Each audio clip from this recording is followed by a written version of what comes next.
So, in the chapter readings on persuasive speaking, what I found most useful was taking into account how the audience thinks and feels. And I thought that was really important because you're going to write your speech a different way based on who your audience is. And a good example was the one they used in the readings, which was a pro-life audience versus a pro-choice audience. So you're going to write your speech differently and, speak to the audience differently for pro-life and then for pro-choice. And then overall, it's just important to get your point across effectively without offending others and, putting down their ideas. So yeah. Next, some new information that I learned was that it's important to establish credibility.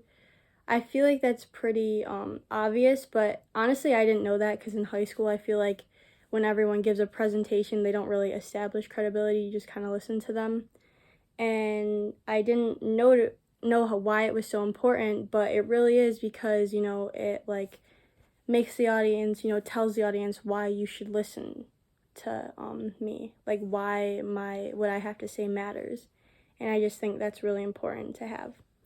And then lastly, my real world applicator. I know we already learned about it, but I just really like ethos, logos, and pathos.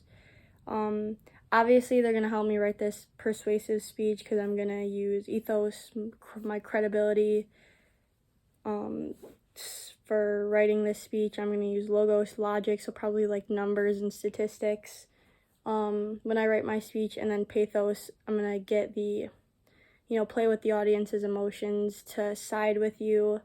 So it's going to make them, understanding ethos, logos, and pathos better is going to get your audience to understand you better and to effectively get your point across to them.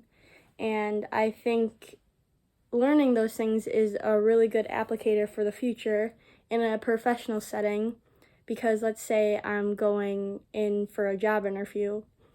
I'm going to have to establish my credibility, like why you should hire me over everyone else. I'm going to have to use logic, like why am I better than all the other candidates for a job? And then emotions, you could get them to feel for you. So in a job or interview or something like that. And yeah.